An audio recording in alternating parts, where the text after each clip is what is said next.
Good morning, students. I'm K. Sripriya, lecturer in Commerce. Nehru Memorial Government Degree College, Jogipet, Sangareddy. We will discuss business organization and management. In this, our topic is limited partnership firm and Hindu undivided family business. First, we will discuss about the limited partnership firm. Before going to start limited partnership firm, we'll discuss different types of partnerships, types of partnership business, or classification of partnership business. In this, there is two types of partnership business: general partnership business, limited partnership business. The first one is general partnership. In this general partnership business, the partner's liability is limited for their share. The partner's liability is limited to their share.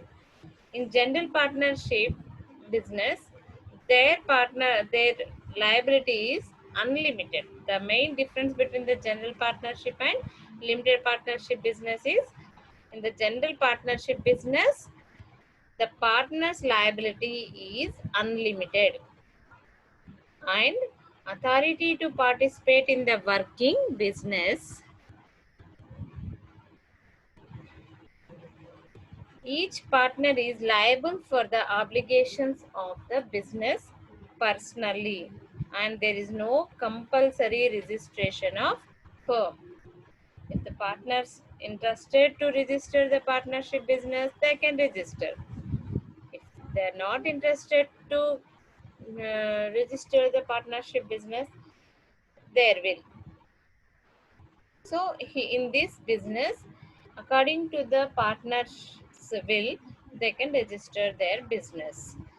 If they register their partnership, they can get some benefits. Okay. In the limited partnership, the second one is limited partnership business. In this partnership business, the liability of few partners is limited, while the liability of few other partners is unlimited. Partners with limited liability are known as special partners, whereas partners with unlimited liability are known as general. Okay. The liability of the limited partners is limited to their investment in the business. Okay. Now you have the idea about the limited partnership business and unlimited partnership business. Okay.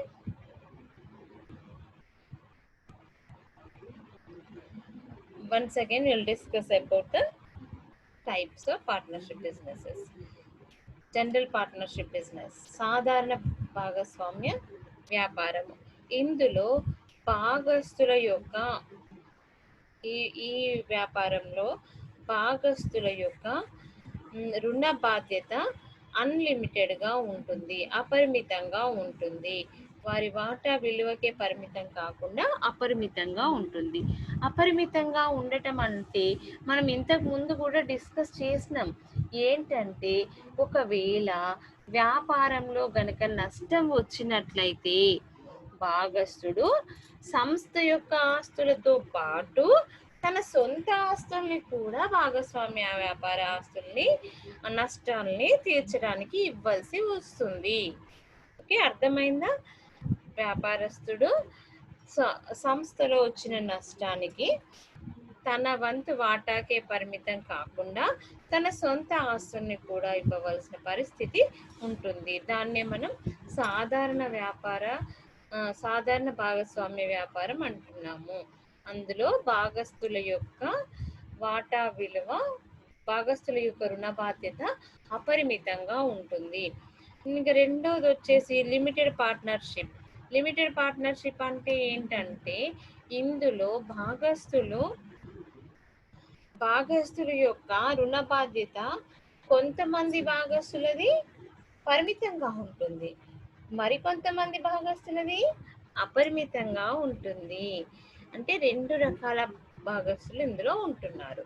కొంతమందిదేమో పరిమిత రుణ బాధ్యత ఉంటుంది, మరికొంతమందిది అపరిమిత రుణ బాధ్యత ఉంటుంది. Okay, అయితే ఈ 2 రకాల పార్ట్నర్షిప్ బిజినెస్లు ఒకే చోట ఉండటం అన్నమాట. ఇప్పుడు మనము లిమిటెడ్ లయబిలిటీ పార్ట్నర్షిప్ గురించి మరొకసారి చదువుకుందాం.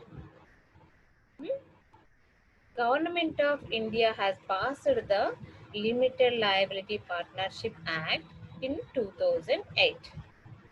It came into the existence on 31st March 2009. According to this act, limited liability partnership is a separate legal entity and a corporate body consisting of 2 or more members. అంటే భారత ప్రభుత్వం limited liability partnership యాక్ట్ని, okay, పరిమిత రుణ బాధ్యత భాగస్వామ్య చట్టాన్ని 2013లో propose చేస్తే 2009లో 31st March 2009లో దీనికి ఆమోదం లభించింది. అప్పటి నుండి మనం ఫాలో అవుతూ ఉన్నాం. ఈ చట్టం ప్రకారం ఏం చెప్తుందంటే ఈ లిమిటెడ్ లయబిలిటీకి సపరేట్ లీగల్ ఎంటిటీ ఉంటుంది, ప్రత్యేక న్యాయసత్వము ఉంటుంది.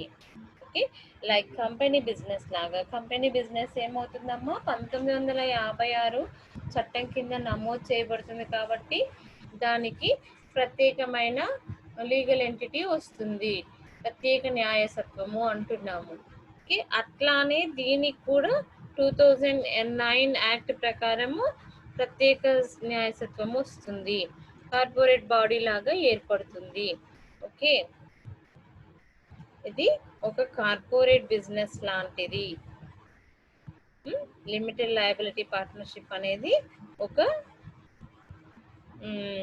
కార్పొరేట్ వ్యాపారం లాంటిది. దీని యొక్క ఫీచర్స్ ఏంటి చూద్దాం. First, features of LLP, limited liability partnership business. First one is separate legal entity. ఇందాకే చెప్పాను కదా మీకు ఏమని, దీనికి ప్రత్యేకమైన న్యాయసత్వము ఉంటుంది. ఇది చట్టం దృష్టిలో ఏర్పడిన ఒక కల్పిత వ్యక్తిగా వ్యాపారాన్ని నిర్వహిస్తూ ఉంటుంది. అంటే ఈ వ్యాపారం చేయాలనుకున్న వాళ్ళు తప్పనిసరిగా దాన్ని నమోదు చేసుకోవాలి. ఏ చట్టం ప్రకారం?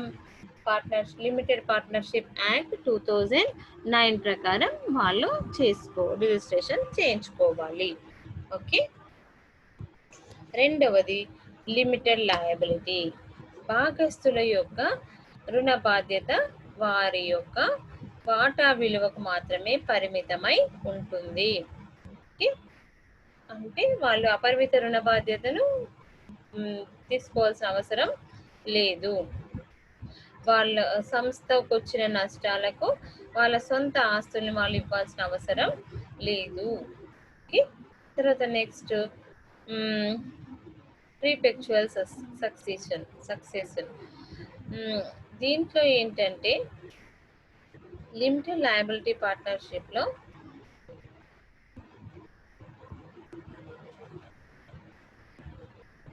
భాగస్తులను మార్చుకునే అవకాశం ఉంటుంది. It continues to operate irrespective of the change of partners.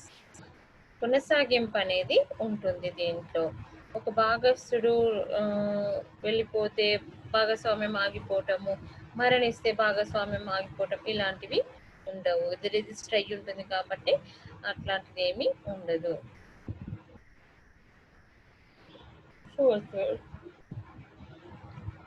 Not accountable for independent or unauthorized actions. Not accountable for independent or unauthorized actions. దీంట్లో అంటే నార్మల్గా ఏమవుతుందంటే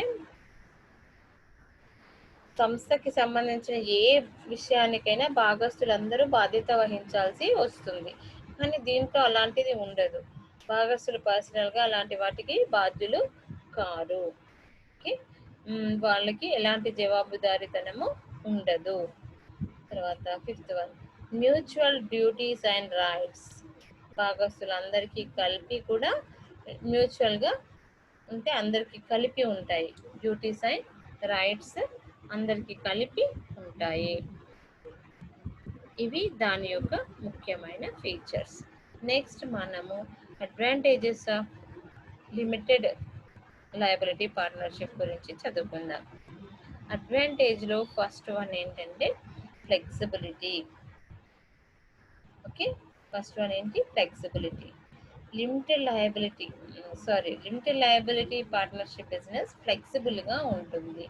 ఎందుకు ఫ్లెక్సిబుల్గా ఉంటుంది అంటే దీంట్లో ఉన్న కార్యకలాపాలను వాళ్ళు అనుకూలంగా వాళ్ళు మార్చుకునే అవకాశం వాళ్ళకి ఉంటుంది. ఎలాంటి మార్పులైనా కూడా సులభంగా చేసుకోగలుగుతారు.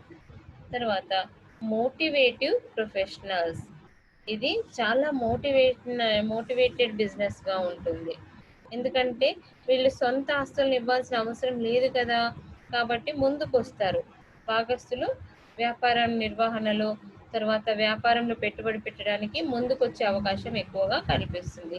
సాధారణ భాగస్వామ్య వ్యాపారంలోనైతేనేమో అన్లిమిటెడ్ లయబిలిటీ, అపరిమిత రుణ బాధ్యత ఉంటుంది. దానివల్ల వాళ్ళు వాళ్ళ సొంత ఆస్తుల్ని కూడా కోల్పోయే అవకాశం ఉంటుంది. కానీ దీంట్లో అలాంటిది ఏమీ ఉండదు కాబట్టి, లిమిటెడ్ లయబిలిటీ ఉంటుంది కాబట్టి ఇది ఎక్కువగా మోటివేటెడ్గా ఉంటుంది.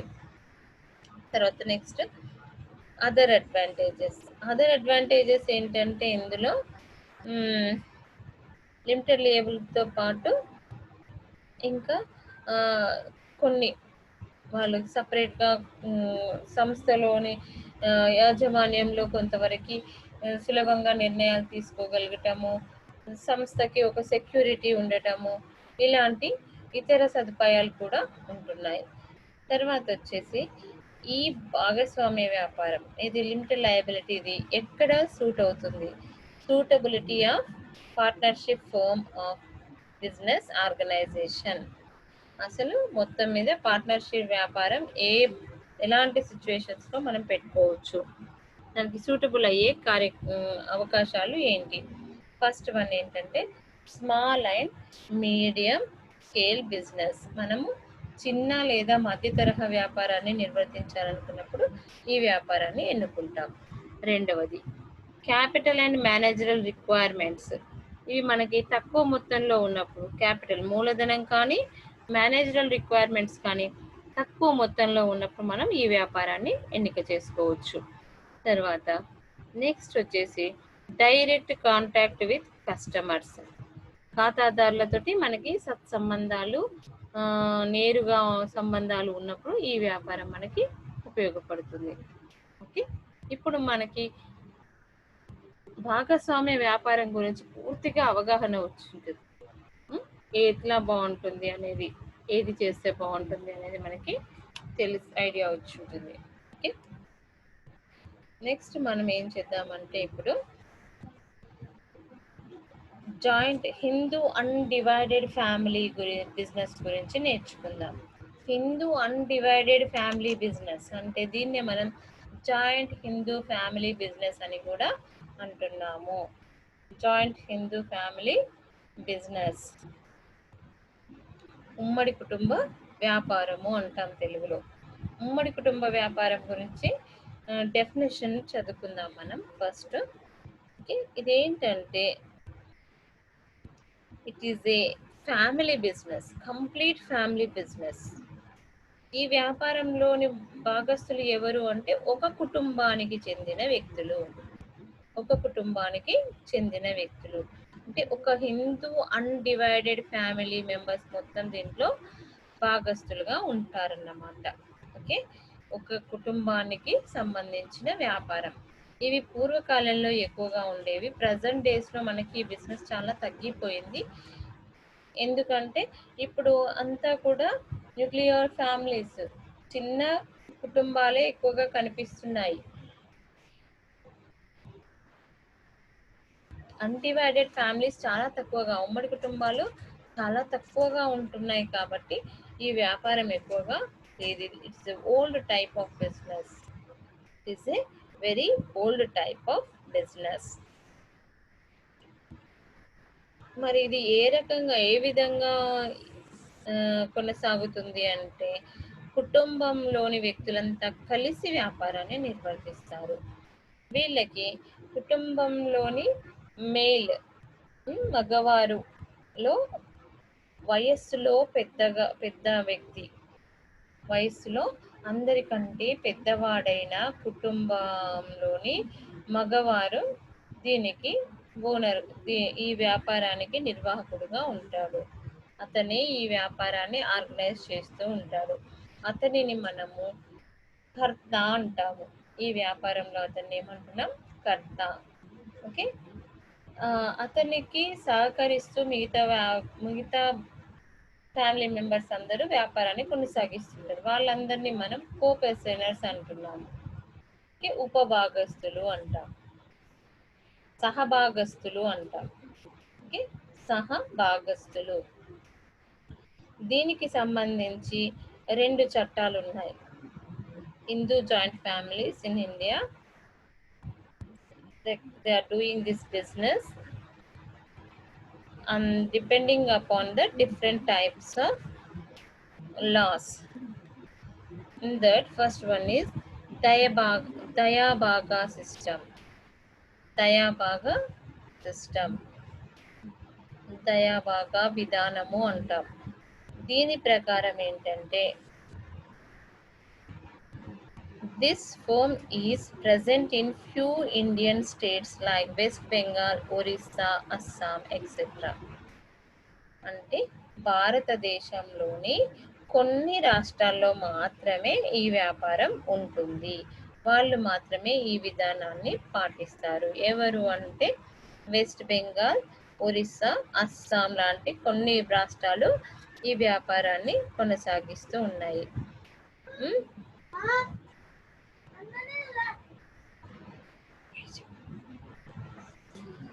The family members would be legally authorized to inherit their father business immediately after their father's death. If the father is active, no member would be authorized to manage or carry out the business. కుటుంబంలోని పెద్ద ఉన్నంత కాలం వేరొకరెవరు కూడా ఈ వ్యాపారాన్ని తీసుకోవడానికి అవకాశం లేదు. Okay. Second one, Mitakshara system. This system is prevalent in the Indian state, whereas any of 3 consecutive generations of male great right from their birth can inherit the ancestral property.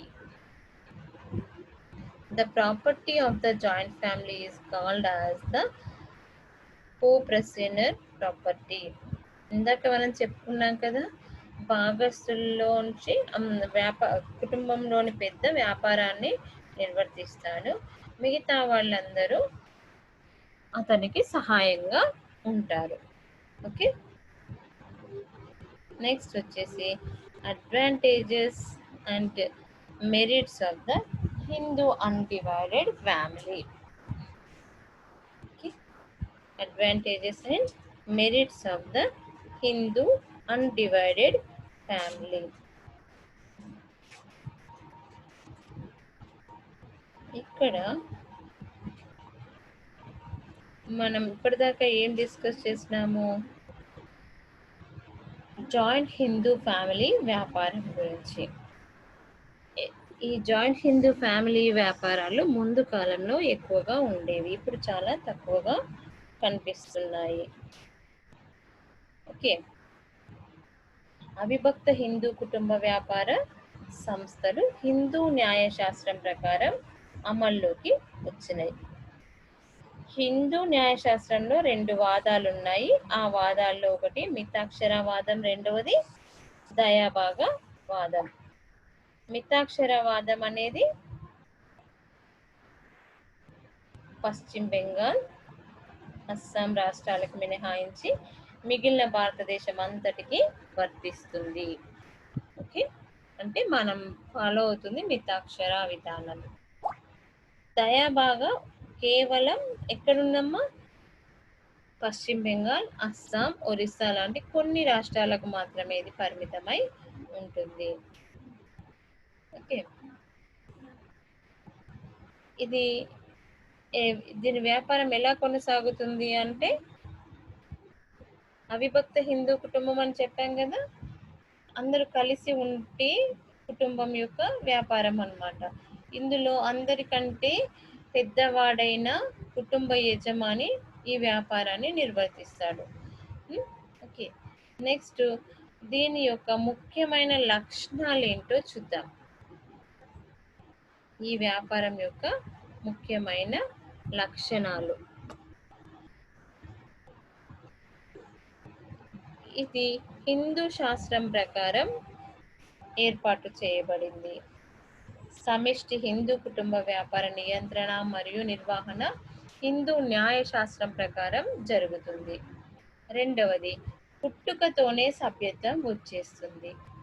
భాగస్తులకి, మనం సహభాగస్తులు అంటున్నాం కదా, వాళ్ళకి పుట్టుకతోనే వ్యాపారంలో వాళ్ళకి భాగస్వామ్యం వస్తుంది. కానీ ఇక్కడ ఒక కండిషన్ ఉంటుంది, మగ పిల్లలకు మాత్రమే వస్తుంది, ఆడపిల్లలకి వ్యాపారంలో భాగం రాదు.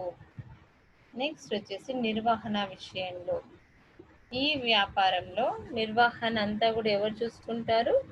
కుటుంబం యొక్క పెద్ద, అతను మగవాడు అయి ఉంటాడు, అతను మాత్రమే కుటుంబ నిర్వహణ, వ్యాపార నిర్వహణను చేపడతారు. అతనిని ఎవరు ప్రశ్నించే హక్కు ఎవరికి ఉండదు. లాభ నష్టాలని అందరికీ అతనే సమానంగా పంచుతాడు. ఓకే, కుటుంబంలో 10 మంది ఉన్నారనుకోండి, ఇంకెవరైనా చిన్నపిల్లలు పుట్టారనుకోండి, అప్పుడు ఏమవుతారు? 11 మంది అవుతారు. అప్పుడు లాభాన్ని ఆ 11 మందికి షేర్ చేస్తాడు. అలా. తర్వాత సభ్యుల రుణ బాధ్యత. దీంట్లో కర్త రుణ బాధ్యత మాత్రమే అపరిమితం. సహభాగస్తులందరి రుణ బాధ్యత కూడా పరిమితంగానే ఉంటుంది. ఓకే, కర్తది మాత్రమే అపరిమిత రుణ బాధ్యత, సహభాగస్తులందరిది కూడా పరిమిత రుణ బాధ్యత. కుటుంబ వ్యాపార నిమిత్తం చేసిన రుణాలను తీర్చడానికి వాళ్ళందరూ కూడా సహభాగస్తులందరి ఆస్తులు తీసుకునే హక్కు ఉండదు. నెక్స్ట్ అవిచ్ఛిన్నత. కుటుంబ సభ్యుల్లో ఎవరు మరణించినా కూడా సంస్థ వ్యాపారం ఆగిపోదు. లాస్ట్కి కర్త చనిపోయినా కూడా వ్యాపారం రద్దు కాదు. ఎందుకంటే కర్త స్థానంలోకి మళ్ళీ నెక్స్ట్ కుటుంబంలో ఎవరైతే పెద్ద వ్యక్తి ఉంటారో అతను కొనసాగిస్తాడు. ఇది నిరంతరం కొనసాగే వ్యాపారం. నెక్స్ట్ వచ్చేసి మైనర్ సభ్యులు. మైనర్ సభ్యులకు కూడా ఇందులో అదే భాగస్వామ్య వ్యాపారంలో తీసుకున్నట్లయితే మైనర్ అర్హుడు కాదు. కొన్ని సందర్భాల్లో మాత్రమే మనం మైనర్ని సభ్యుడిగా తీసుకుంటున్నాం. కానీ ఈ వ్యాపారంలో పుట్టుకతోనే అతనికి మైనర్కి కూడా షేర్ వచ్చేస్తుంది. ఓకే, అంటే సభ్యత్వం వచ్చేస్తుంది. నెక్స్ట్ వచ్చేసి అకౌంటింగ్ పుస్తకాలు. ఎవరు రాస్తారు ఇక్కడ అంటే కర్తనే రాస్తాడు.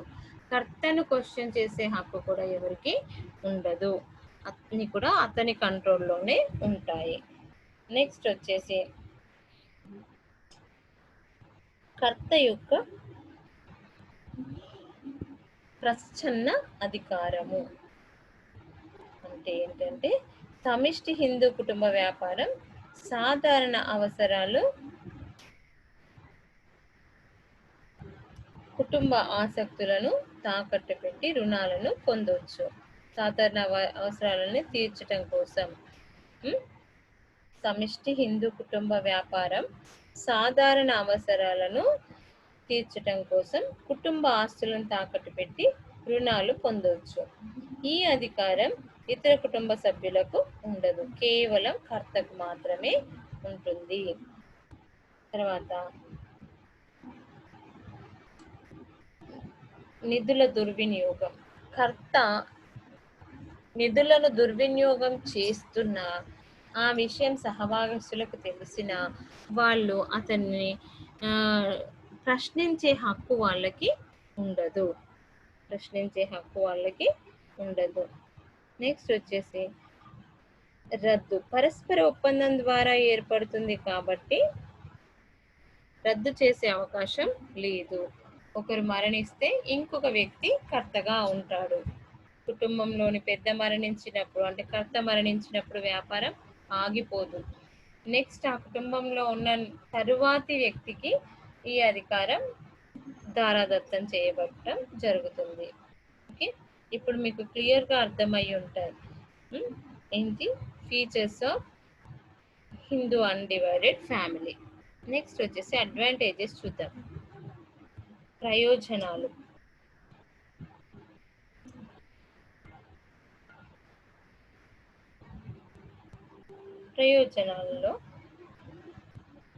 ఫస్ట్ వన్ వచ్చేసి ప్రయోజనాలు ఏముంటాయంటే కేంద్రీకృత నిర్వహణ. అధికారం అంతా కూడా ఎక్కడ ఉంటుంది? ఒక్కరి చేతిలోనే ఉంటుంది. తర్వాత వ్యాపార రహస్యాలుగా ఉంటాయా? ఉంటాయి. ఎందుకంటే కర్తే అన్ని చూసుకుంటారు కాబట్టి అతని దగ్గరే వ్యాపారాలు నిగూఢమై ఉంటాయి. రహస్యాలుగానే ఉంచే అవకాశం ఉంటుంది. ఎక్కువ సీక్రసీ ఎక్కువగా ఉంటుంది. నిర్వహణ కూడా కేంద్రీకృతం అవుతుంది కాబట్టి సమర్థవంతంగా అయ్యే అవకాశం ఉంటుంది. తర్వాత శీఘ్రమైన నిర్ణయాలను త్వరగా తీసుకోవచ్చు. ఎందుకంటే నిర్ణయాలు తీసుకునే హక్కు ఎవరికి ఉంది? కేవలం కర్తకే ఉంది. కాబట్టి అతను ఎప్పుడంటే అప్పుడు, ఎక్కడంటే అక్కడ నిర్ణయాన్ని తీసుకోగలుగుతాడు. అవునా? నెక్స్ట్ వచ్చేసి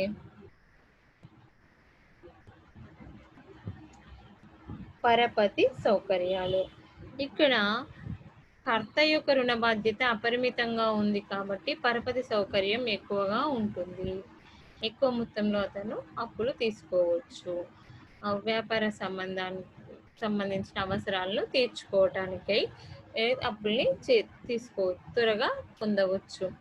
తర్వాత వీళ్ళందరిది కూడా రుణ బాధ్యత పరిమితంగా ఉన్నప్పటికీ కూడా మెంబర్స్ ఎక్కువగా ఉంటారు కాబట్టి వాళ్ళు వ్యాపారానికి సంబంధించిన రుణ సౌకర్యాన్ని ఇవ్వగలుగుతారు. నెక్స్ట్ వచ్చేసి సమర్థతను బట్టి పని అప్పగించటం. కుటుంబంలో 10 మంది ఉంటే 10 మందికి వ్యాపారానికి సంబంధించిన కార్యకలాపాలను చెప్పరు. ఎవరు ఏ పని చేయగలుగుతారో చూసి దాని ప్రకారమే వాళ్ళకి ఆ పనులను అప్పగిస్తారు. నెక్స్ట్ వచ్చేసి సహజ సిద్ధమైన ప్రేమాభిమానాలు. ఇందులో వ్యాపారాన్ని నిర్వర్తిస్తున్న వాళ్ళందరూ కూడా ఒక కుటుంబ సభ్యులు కాబట్టి వారి మధ్య ప్రేమాభిమానాలు సహజంగా ఉండే ప్రేమాభిమానాలు ఉంటాయి కాబట్టి ఒకరు చేసిన తప్పుల్ని ఇంకొకరు కప్పిపుచ్చుకోవటము లేదా సర్ది చేయటము అనేవి జరుగుతూ ఉంటాయి. అవునా? అంటే ఎందుకంటే వాళ్ళంతా ఒకే కుటుంబంలోని వ్యక్తులు కాబట్టి ఒకరినొకరు ఏమీ అనుకోరు. ఒకరు తప్పు చేస్తే దాన్ని ఇంకొకరు సరి చేసే అవకాశం దీంట్లో ఉంటుంది. నెక్స్ట్ వచ్చేసి పొదుపు మిత వ్యయం. వ్యాపారంలో వ్యయాన్ని వీలైనంత తక్కువ చేసుకుంటూ ఉంటారు. ఎందుకంటే ఆ వ్యాపారంలోని ఖర్చులు తక్కువైతే ఆటోమేటిక్గా అది వాళ్ళకే ఉపయోగపడుతుంది, వాళ్ళకే పొదుపుగా ఉపయోగపడుతుంది అన్నట్టుగా వాళ్ళు వ్యయాన్ని తగ్గించి పొదుపుని పెంచుకుంటూ ఉంటారు. తర్వాత పరిమిత రుణ బాధ్యత ఉంటుంది కదా ఇందులో, అందుకని కర్త మాత్రమే అపరిమిత రుణ బాధ్యత ఉంటుంది, మిగతా వాళ్ళకు పరిమితంగా ఉంటుంది కాబట్టి సహభాగస్తులకు ఇది ఒక అడ్వాంటేజ్గా ఉంటుంది. తర్వాత నిరంతరం కొనసాగుతూ ఉంటుంది. దీనికి ఎండ్ అనేది మ్యాక్సిమం వాళ్ళు అనుకుంటే తప్ప ఉండదు. ఎందుకంటే కర్త చనిపోతే నెక్స్ట్ వ్యక్తి కర్తగా మారుతాడు కాబట్టి దీనికి ముగింపు అనేది ఉండదు, కొనసాగింపే ఉంటుంది. ఓకే. తర్వాత గరిష్ట సభ్యుల సంఖ్యపై ఎలాంటి పరిమితి లేదు కాబట్టి ఎంతమంది అయినా సభ్యులుగా ఉండొచ్చు. తర్వాత దీనిలోనే హిందూ అన్‌డివైడెడ్ ఫ్యామిలీలోని నష్టాలు. లాభాలు ఉన్నట్లుగానే ప్రతి వ్యాపారానికి కూడా ప్రతి దాంట్లో కూడా నష్టాలు ఉంటాయి. అందులో మొదటిది, దీంట్లో ఉండే ముఖ్యమైన లిమిటేషన్స్, పరిమితులు ఏంటంటే సమర్థతకు పారితోషికం లభించకపోవటం. అందరికీ సమానంగా పనిని అప్పగించరు. ఎవరైనా సమర్థవంతంగా చేస్తే కూడా ఇందులో ఎలాంటి గుర్తింపు ఉండదు. చేసేవాడు పని ఎక్కువగా చేస్తాడు, చెయ్యని వాడు మొత్తమే చేయకుండా ఉంటాడు. ఓకే. తర్వాత అంటే స్పెషల్‌గా ఒకరిని గుర్తించి, ఒకరిలోని సృజనాత్మకతను గుర్తించి, వాళ్ళకు ఎక్కువ అభినందనలు, ఎక్కువ పారితోషికం ఇవ్వటం అనేది ఇందులో ఉండదు. నెక్స్ట్ వచ్చేసి పరిమిత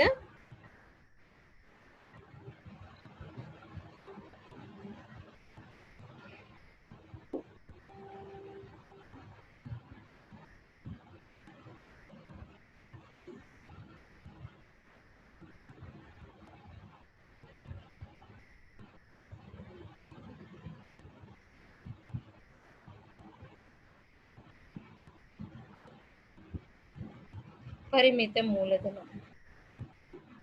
ఇందులో పెట్టుబడి ఒక్కటే కుటుంబం పెడుతుంది కాబట్టి ఆర్థిక వనరులు తక్కువగా ఉండి మూలధనం కూడా తక్కువగా ఉండే అవకాశాలు ఉంటాయి. వ్యాపార విస్తృతికి అవసరమైన నిధులు లభించకపోవచ్చు. ఓకే. ఎక్కువ మూలధనాన్ని వీళ్ళు సమకూర్చుకునే అవకాశం ఉండదు. నెక్స్ట్ వచ్చేసి పరిమిత నిర్వహణ సామర్థ్యం. ఎందుకంటే కుటుంబానికి సంబంధించిన పెద్దనే దీనికి కర్తగా ఉంటున్నాడు కాబట్టి అతనికి వ్యాపారానికి సంబంధించి అనుభవం ఉంటుంది. కానీ అన్ని విషయాల్లోనూ అన్ని నిర్వహణ విధులను అతను పూర్తి చేసే అవకాశం, నైపుణ్యం అతనికి ఉండకపోవచ్చు. పూర్తి పరిజ్ఞానం కూడా ఉండకపోవచ్చు. కొందరికి కొన్నింట్లోనే పరిజ్ఞానం ఉంటుంది. కొన్ని విషయాలు వాళ్ళకి తెలియవు. అలాంటి సందర్భాల్లో ఇబ్బందులను ఎదుర్కోవలసి వస్తుంది. ఓకే. తర్వాత అనుమానం. కర్త ఈ వ్యాపారాన్ని అత్యంత గోప్యంగా, అత్యంత రహస్యంగా నిర్వర్తిస్తుంటాడు కాబట్టి సహభాగస్తులకు ఎక్కువగా దీనికి సంబంధించిన అనుమానాలు ఎక్కువగా వస్తూ ఉంటాయి. తర్వాత కష్టం ఒకరిది, సుఖం ఇంకొకరిది.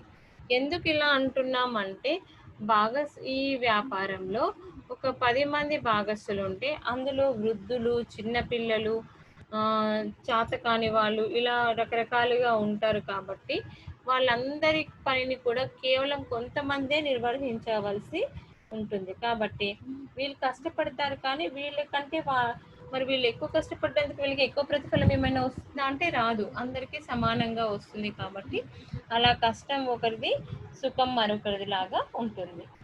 నెక్స్ట్ వచ్చేసి నిర్వహణను కర్తకే వదిలేయటం. నిర్వహణ మొత్తం కర్తనే చూసుకుంటాడు కాబట్టి అన్ని వేళలా అతను అన్ని విషయాల్లో సరైన నిర్ణయం తీసుకొని సమర్థత కలిగి ఉంటాడనే గ్యారంటీ ఏమీ ఉండదు. అతను చేసిన నిర్ణయం ప్రకారమే వ్యాపారం నిర్వహించబడుతుంది కాబట్టి అలాంటప్పుడు కొన్ని సందర్భాల్లో అతను సరైన నిర్ణయాన్ని తీసుకోలేక నష్టాల పాలయ్యే అవకాశం కూడా ఉంటుంది. అతను నష్టపోయాడు అంటే మొత్తం వ్యాపారం, సంస్థనే నష్టపోయినట్లు. కుటుంబంలోని అందరూ కూడా ఆ నష్టాన్ని భరించాల్సి వస్తుంది. ఓకే, అర్థమైందా? ఇప్పుడు నెక్స్ట్ మనం భారత భాగస్వామ్య వ్యాపారానికి మరియు హిందూ అన్‌డివైడెడ్ ఫ్యామిలీ బిజినెస్ ఉమ్మడి వ్యాపారానికి మధ్య ఉన్న తేడాలను గురించి చదువుకుందాం. ఓకే, అందులో ఫస్ట్ వన్ వచ్చేసి మోడ్ ఆఫ్ క్రియేషన్. ఎలా దీన్ని క్రియేట్ చేస్తాము. భాగస్వామ్య వ్యాపారం అయితేనేమో ఎవరైనా ఎప్పుడైనా స్వచ్ఛందంగా వ్యాపారాన్ని ప్రారంభించవచ్చు. ఎప్పుడైనా ప్రారంభించవచ్చు. వాళ్ళకి ఇష్టం ఉంటే రిజిస్ట్రేషన్ చేయించుకుంటారు, లేదంటే లేదు. కానీ ఇప్పుడు అనుకుంటే ఇప్పుడే వ్యాపారాన్ని ప్రారంభించవచ్చు. ఓకే, కానీ హిందూ అన్‌డివైడెడ్ ఫ్యామిలీలో అలా కాదు. It is created on the basis of joint ownership of some property. కొంతమంది వ్యక్తులు అంటే ఒక కుటుంబంలోని వ్యక్తులు కలిసి చేసే వ్యాపారం ఇది. ఓకే, తర్వాత అడ్మిషన్ ఆఫ్ పార్ట్నర్స్. భాగస్వామ్య వ్యాపారంలో అయితే మనం ఎంతమంది 10 మంది నుండి, బ్యాంకింగ్ వ్యాపారం అయితే 10 మందిని, సాధారణ వ్యాపారం అయితే 20 మంది వరకు మనం భాగస్తులుగా చేర్చుకోవచ్చు, ఎవరినైనా చేర్చుకోవచ్చు. కానీ హిందూ అన్డివైడెడ్ ఫ్యామిలీలో అలా మనం కొత్త భాగస్తుల్ని మనంతట మనంగా సంస్థలోకి ఆహ్వానించలేము. కేవలం ఆ కుటుంబంలో పుట్టిన మగవాళ్లకు మాత్రమే, పురుషులకు మాత్రమే ఒప్పందం ప్రకారం భాగస్వామ్యం లభిస్తుంది. మిగతా వేరే వాళ్ళు, బయట వ్యక్తులు ఇందులోకి రావడానికి అవకాశం లేదు, అడ్మిషన్ తీసుకునే అవకాశం లేదు. కానీ భాగస్వామ్య చట్టంలో ఎవరైనా ఎప్పుడైనా వ్యాపారంలో భాగస్వామ్యాన్ని తీసుకోవచ్చు. తర్వాత పొజిషన్ ఆఫ్ ఫీమేల్స్. భాగస్వామ్య వ్యాపారంలోనైతేనేమో ఆడవారైనా కూడా ఈక్వల్గా మగవారితో సమానంగా వ్యాపారంలోకి రావచ్చు, ప్రవేశించవచ్చు. కానీ జాయింట్ హిందూ ఫ్యామిలీ బిజినెస్లో లేడీస్కి ఎలాంటి హక్కు ఉండదు, వాళ్ళని మెంబర్స్గానే తీసుకోరు. ఓకే, వాళ్ళని మెంబర్స్గానే తీసుకోవటం జరగదు. A female cannot be a member of a joint Hindu family as her status is inferior to a male partner.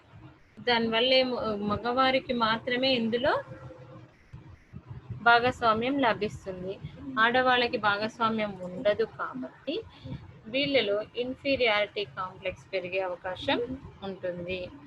Okay, మగవారికి ఆడవారికి వివక్షత చూపినట్లుగా ఉంటుంది. Next, admission of a minor. భాగస్వామ్య చట్టం ప్రకారము లేదా మిగతా ఇతర చట్టాల ప్రకారం కూడా మైనర్ ఎప్పుడూ కూడా భాగస్థుడు కాడు.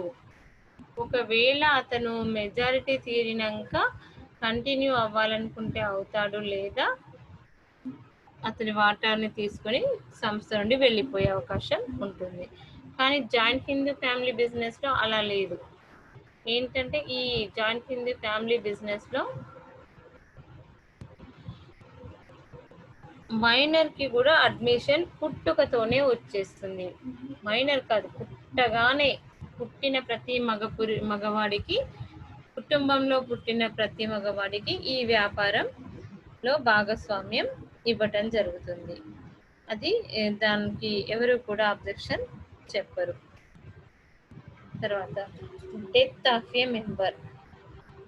ఒకవేళ ఎవరైనా చనిపోయినట్లయితే భాగస్వామ్య వ్యాపారంలో భాగస్థులు ఎవరైనా చనిపోయినా, మతి భ్రమించినా, ఇంకేదైనా కారణాల వల్ల అయినా కూడా అతను చనిపోయినట్లయితే లేదా వ్యాపారం నుండి నిష్క్రమించినట్లయితే, ఇలాంటి సందర్భాల్లో భాగస్వామ్య వ్యాపారాన్ని రద్దు చేయవలసి వస్తుంది.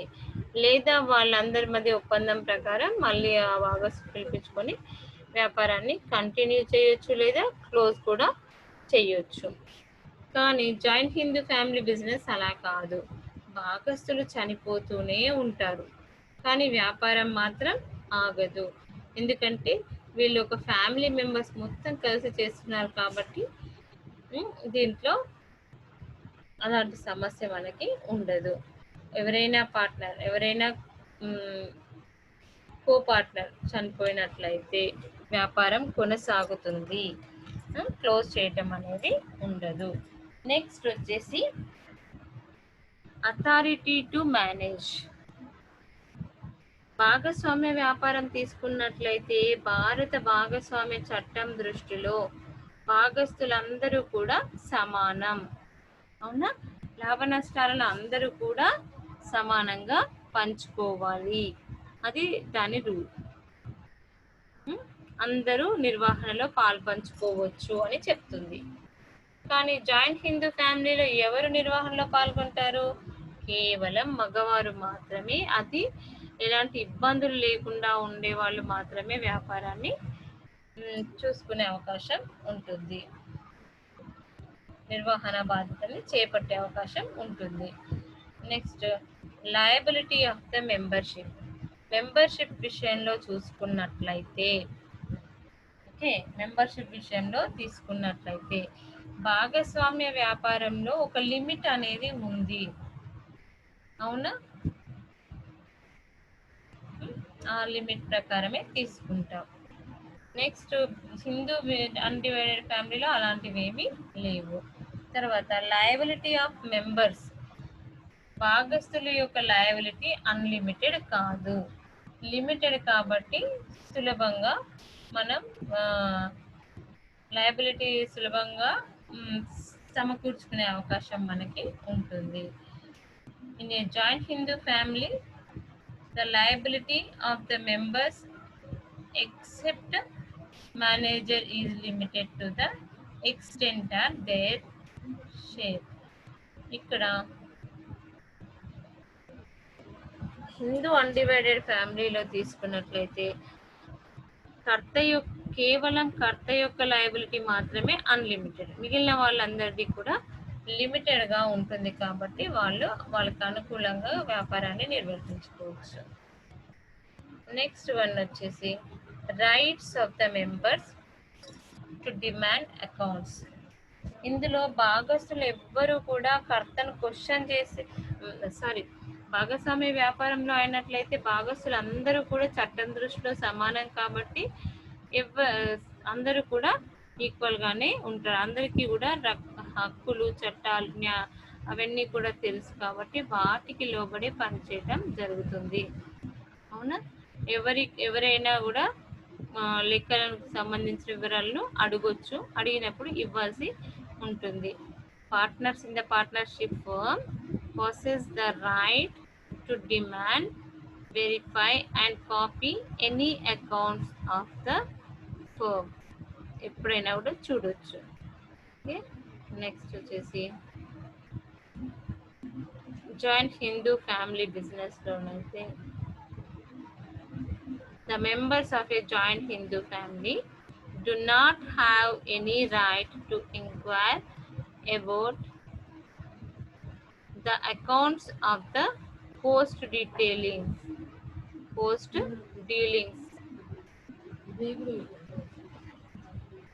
Okay. Post dealings. The members of joint Hindu family do not have any right to inquire about the accounts of the past dealings. ఇంతకు ముందు జరిగిన అకౌంటింగ్ విషయాలను ఎవరు కూడా అడిగే హక్కు ఎవరికి ఉండదు.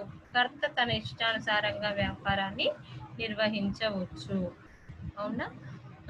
They have not right to demand for the portion of existing assets of the business.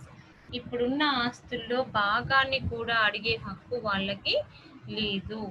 కర్త ఏది చెప్తే అది వినాలి, కర్త చెప్పిన విధంగానే నడుచుకోవాలి, కర్త చెప్పినట్లుగానే నియంత్రణ, నిర్వహణ ఇవన్నీ కూడా కర్త చేతిలోనే ఉంటాయి.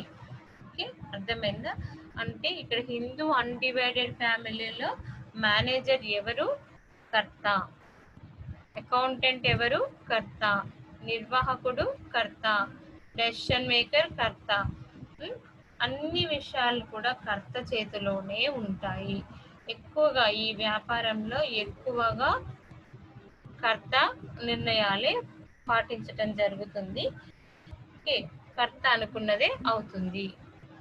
అయితే ఇక్కడ ఇంకొకటి ఏంటంటే హిందూ అన్డివైడెడ్ ఫ్యామిలీలు ఇప్పుడు లేవు, పూర్వకాలంలో ఉండేవి. కాబట్టి కర్తకున్న అనుభవంతో అతను మంచి నిర్ణయాలని తీసుకొని బాగానే ఉండేది వ్యాపారం కూడా. అప్పుడు లాభం వచ్చినా నష్టం వచ్చినా వాళ్ళ ఫ్యామిలీకే. కాబట్టి దాదాపుగా వ్యాపారంలో అంటే ఫ్యామిలీలో ఉన్న వ్యక్తులందరూ కూడా సమిష్టిగా పనిచేసి వ్యాపారాన్ని అభివృద్ధి చేయడానికి పాటించేవాళ్ళు. ఓకే, అర్థమైందా? ఇప్పుడు హిందూ అన్డివైడెడ్ ఫ్యామిలీకి పార్ట్నర్షిప్ బిజినెస్కి చాలా ముఖ్యమైన తేడాల గురించి క్లియర్గా అర్థమైంది కదా. ఓకే, నెక్స్ట్ క్లాస్లో మనం ఇంకో టాపిక్తో మనం కలుసుకుందాం. అంతవరకు bye. Thank you for watching this.